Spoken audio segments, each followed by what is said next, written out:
So hello everyone, I hope you're all doing well today. Thank you for joining this online discussion. So we have an important topic to cover and I'm so excited to hear your thoughts and insight. So before we dive in, let's take a moment for introduction. So I'll start. I am Regine V. Sarmiento and I'll be discussing about the culture and characteristic of culture and also the materials and non-materials of culture. Now, let me briefly introduce our co-discussant, Ms. Regine Arayan.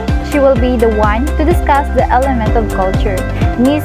Shairami Ruluna, she will be covering the function of culture and why it is essential, including the mechanism of cultural transmission and education. So now, let's dive into our discussion. So our topic for today is all about the culture. Before we will proceed to our prior discussion, we have a classroom rules, which is culture means cooperate, work together, and be helpful. Understand, be kind and considerate. Lesson, pay attention and learn. Tolerate, respect differences. Use honesty, be truthful always. Respect, treat others well. Engage, participate, and have fun. Now, our learning objectives.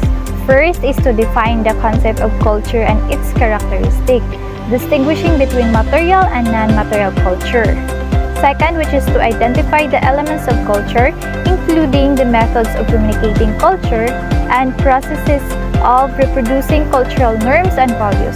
The last one is to explain the essential function of culture in shaping society and analyze the mechanism of cultural transmission, including the rules of education in perpetuating and evolving cultural norms and practices. Now, what is culture? So culture is a way of life which includes the language, beliefs, norms, values, costume, and materials objects which are shared and passed through from generation to generation. Culture can be defined or can be include codes and manners, dresses, and religion, rituals, and art. Culture can have different meanings and interpretation even among people with the same ethnic or racial background.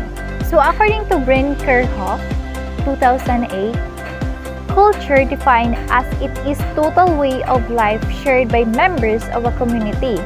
It includes not only language, values, and symbolic meaning but also technology and materials objects. And also Loswig 2013. He defined it is a learned set of culture and interpretation about beliefs, values, and norms and social practices which affect the behavior a relatively large group of people. So in simpler terms, Brincroft's definition encompasses both tangible and intangible aspects of culture, while Loswig's definition emphasized that learned ideas and behaviors that shape a group's way of life. Both definitions highlight that culture is something shared with a community. So now let's move on to Winshuley 2010. He defined or identified the different common uses of terms of culture and then describe how each definition serves particular interest. First is culture, unique human effort as a different from nature and biology. So it is a culture versus nature. Culture is what sets human apart from nature and biology. It's like protective wall that shields us from wild forces of nature. It means that culture helps us to cope with and control and something harsh or unpredictable aspect of nature. So it provides us with knowledge, tools, and systems that allows us to adapt and survive. Second, which is the culture, is refinement. Mannerism as different from things that are crowded, vulgar, and unrefined. So the best way to explain the example number 2, which is the look at the way in which he cows down his food. He has no culture at all. So culture as refinement. Culture is like polish behavior, the opposite of things that are rough, rude, or unpolished. For example, if someone eats without manner, we might say that lack of culture. Then, the number 3, culture civilization, as different from backward barbaric people. Example, in countries where darkness reigns and people are waiting in culture, it is our mandate to civilize and Christianize those poor souls. So in this statement number 3, culture versus civilization. This means that in some places people might think of other are less developed or backward. They believe it's their duty to bring their own culture and religion to help these people become more like them. Just like that. Number 4, which is the culture shared, language, beliefs, values. As different from language, beliefs, and values that are not shared, dissenting voices and voices of others. For example, we come from the same culture, we speak the same language, and we share the same tradition. So, it is shared culture. This is about having a lot in common with others. When we say we come from the same culture, we speak same language, and we share the same tradition, it means we're highlighting how similar we are because we have the same background, speak the same language, and follow the same costume and beliefs. Number 5, which is the culture dominant or hegemonic culture, as different from marginal culture. It is the culture of the ruling classes that determines what is moral and what is deviant. From the word hegemonic culture, it refers to the dominant or prevailing culture, which is the society or a particular group. It is the culture that holds the most influence, power, and authority in shaping societal norms, values, and beliefs, and also behavior. That is like the culture of the leaders. They decided what's right and wrong. Then the number 6, which is the culture and shifting tension between the shared and unshared, as different from the shared and unshared things, or we can call it as changing culture. Like American culture has shifting a lot over time. Culture has changed from unfair times to times when people fight for equality. Now let's talk about the characteristic of. First is the culture is learned. Absolutely. Culture is learned. It's not something we're born with. Instead, we acquired it as we grow and interact with our family, society, and community. We learn cultural norms, beliefs, values, costume, and behavior through observation, communication, and socialization. This process of learning about and adapting the culture of our surrounding is known as enculturation, and it plays a significant role in shaping who we are and how we interact with the world. Then the second one, which is the characteristic of culture, is that it's shared. Culture is something that the whole group of people has in common. It's not just for one person, it's for everyone in the group. They all have the similar ways of doing things, believing in things, and tradition. The culture is dynamic and heterogeneous. In this characteristic, the culture is always changing, and it's made up of many different things. Think about big cities like New York. In New York, there are a lots of different cultures, each with its own special tradition and food. Sometimes, these cultures mix and share their ideas, making the city's culture always changing and very diverse. So this shows that culture can be dynamic and diverse. And then the last one is the cultural involved beliefs, norms, values, and social practices. So this includes what people believe in, what they think is important, how they do things normally, and how they interact with each other in their society. Culture can be categorized into two, which are the material and non-material culture. Material culture consists of all physical, tangible, and human-created objects which people make uses of them and share. This may include tools, building, clothing, toys, work of arts, cars, and broadcast media. Then the best example of material culture in the Philippines are bahay kubo, barong Tagalog, jeepneys that are used for public transportation. Based on Lirante 2014, sociologists strive to understand the larger context in which the objects exist are by identifying the meaning people assign to the object, the way it is used.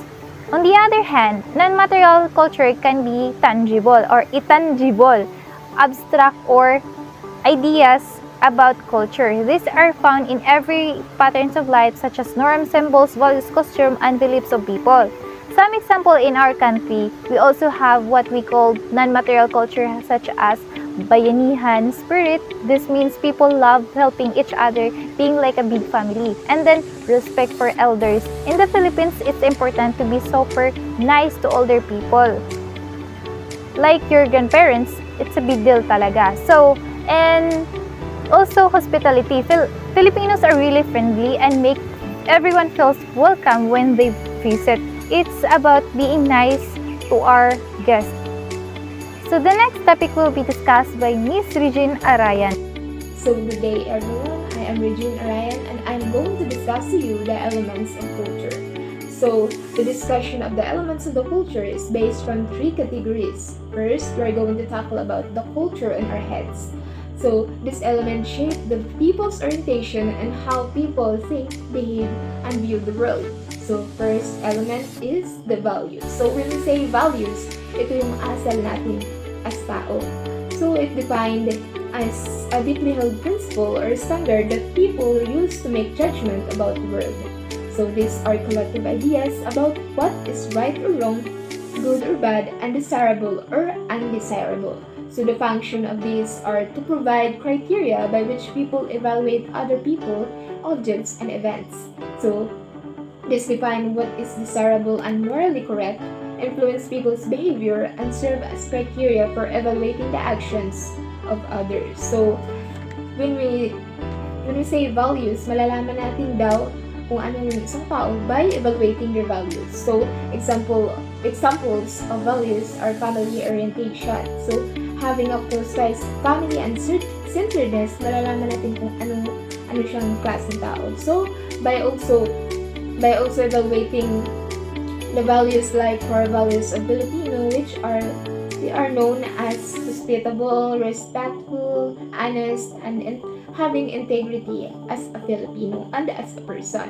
That's the values which is the element number 1. So the other element is beliefs. So when we say beliefs, ito yung kanya-kanya nating paniniwala, yung pinaniniwalaan nating tama. So it defines here that it is the shared ideas held collectively by people within a given culture about what is true.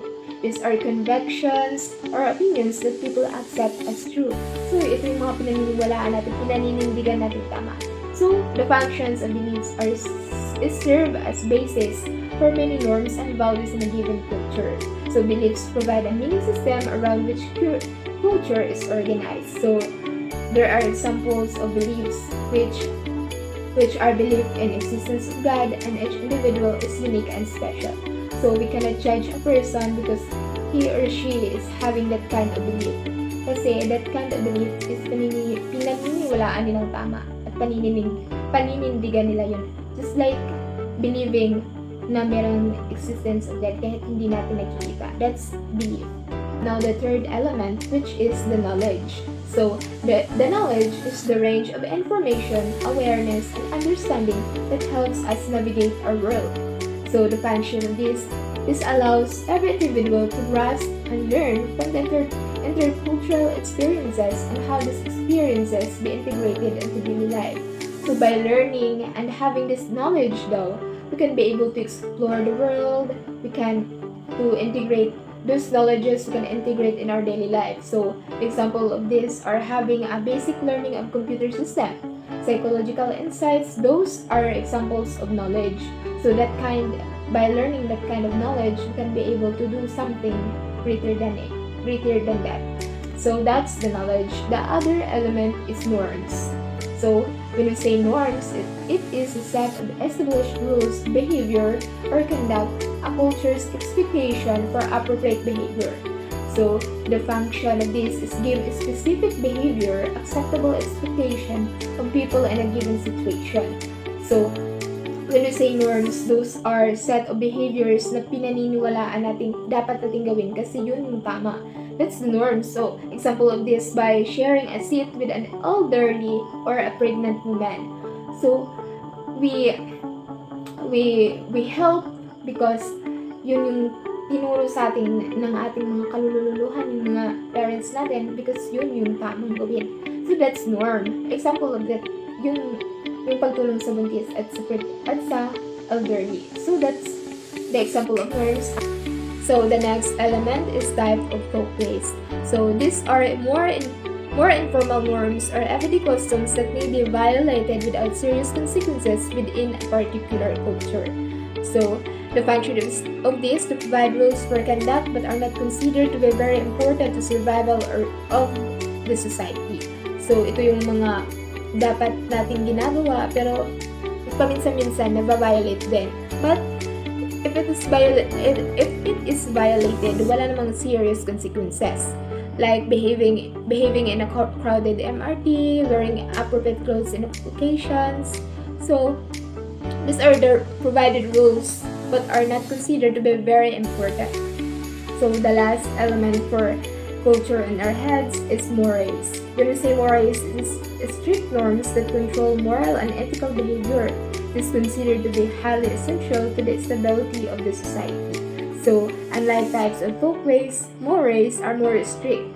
So, it is also informal that are not written, but when violated, result is in severe punishment. So, just like for example, securing a health permit before working in a fast food chain. So, we must consider the essentials. So, we must follow the rules because when we don't follow the rules, we face a severe punishment or consequences. That's mores. That's stability for the society. Second one is the communicating culture. So these elements communicate the concepts and ideas of culture to another person. So the first element is the language. So language is the ability to communicate in symbols and an abstract system of words, meanings, and symbols for all aspects of culture, which includes speech, written characters, numerals, symbols, and nonverbal gestures and expressions.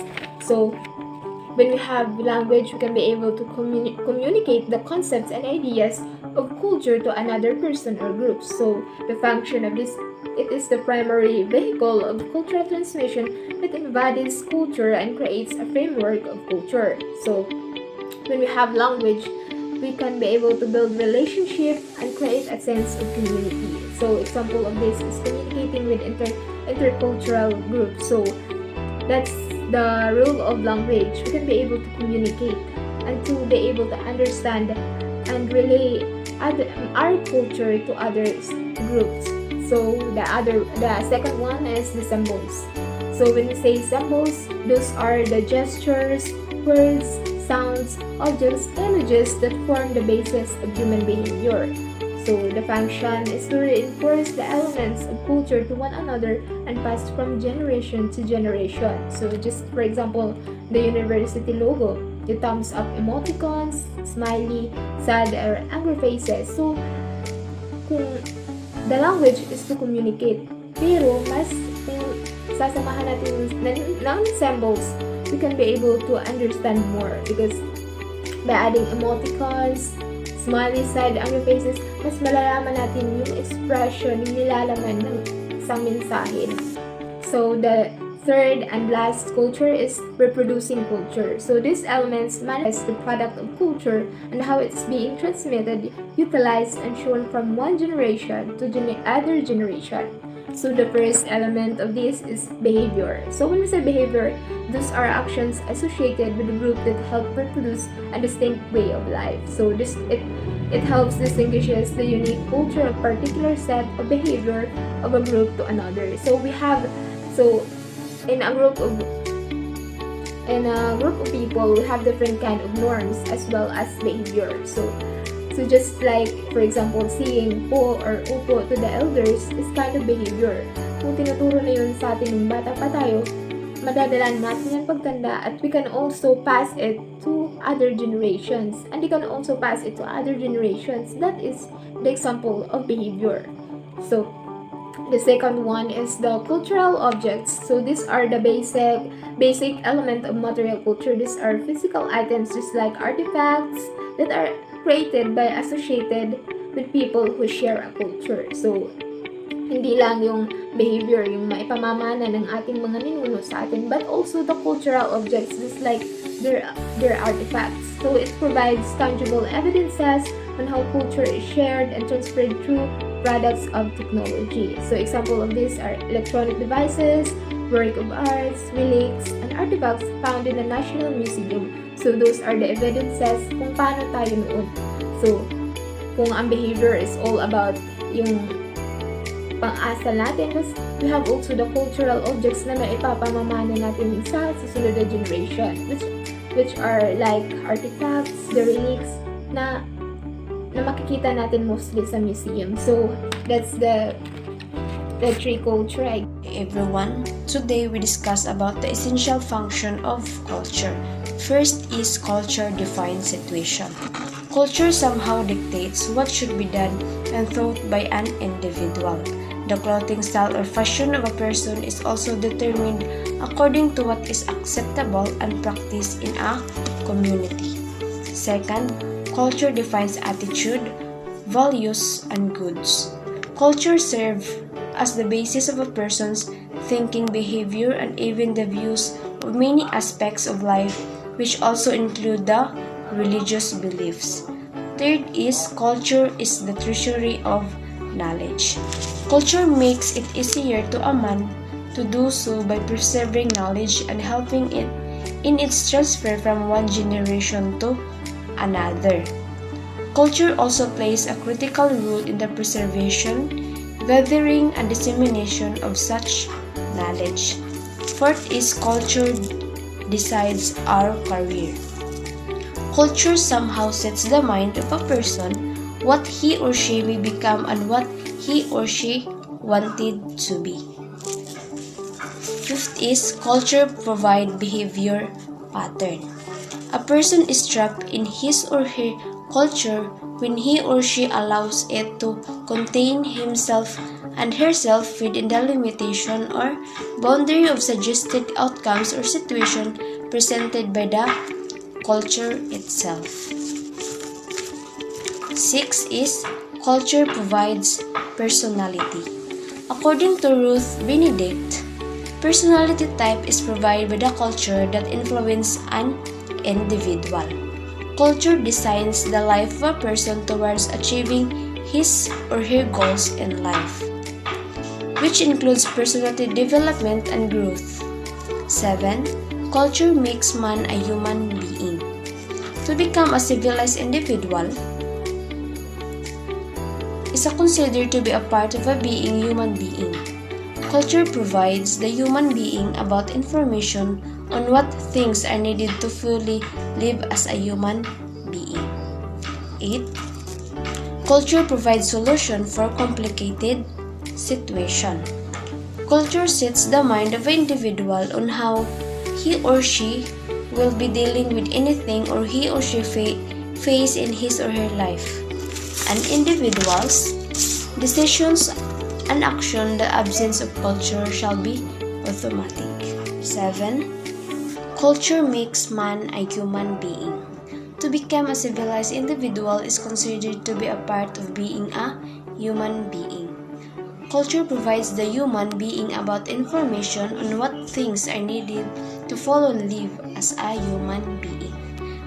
8. Culture provides solution for complicated situation.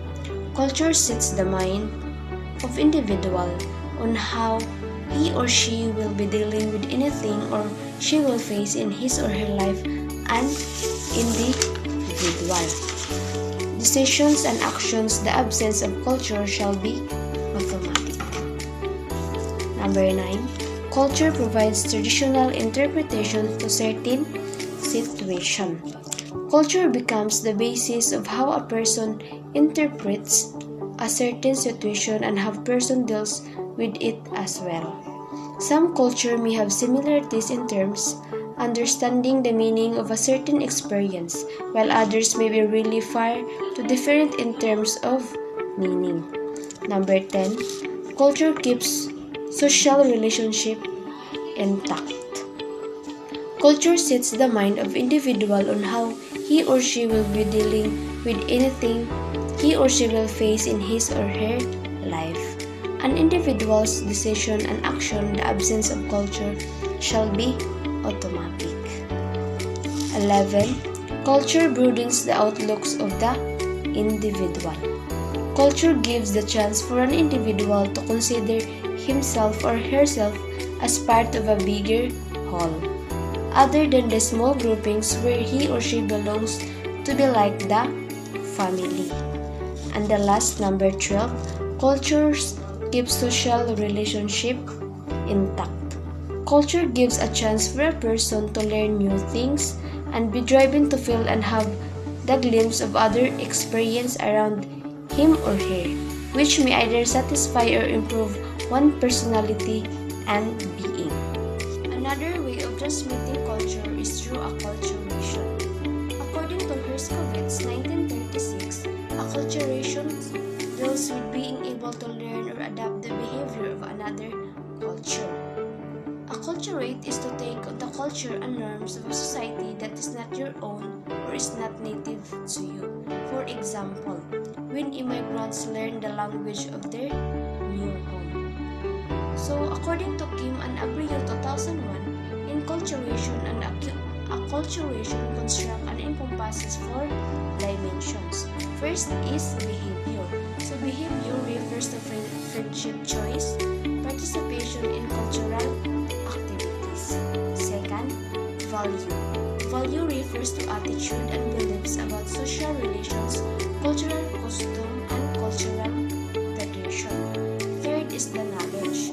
Knowledge refers to culturally specific information such as name. Another way of transmitting culture is through acculturation. According to Herskovits, 1936, acculturation deals with being able to learn or adapt the behavior of another culture. Acculturate is to take on the culture and norms of a society that is not your own or is not native to you. For example, when immigrants learn the language of their new home. So, according to Kim and Abreu 2001, enculturation and acculturation construct and encompasses 4 dimensions. First is behavior. So, behavior refers to friendship choice, participation in cultural activities. Second, value. Value refers to attitude and beliefs about social relations, cultural custom, and cultural tradition. Third is the knowledge. Knowledge refers to culturally specific information such as names of historical leaders in the culture of origin and the dominant culture and significance of culturally specific activities. Fourth is the identity. Refers to attitudes towards one's cultural identification. Natural learning goals are to define 3 kinds, exclusively in human. First is the imitative learning. If we say imitative learning is a basic and it is how infants initiate learning as they frequently reciprocate their parents' behavior. Second, instructed learning. The process requires that learners grasp the instructor's understanding of the task and then compare it with their own understanding. And the last is the collaborative learning. It's a situation in which 2 or more people learn or attempt to learn something together. It involves pupils working together on activities or learning tasks in a group to ensure that everyone participates.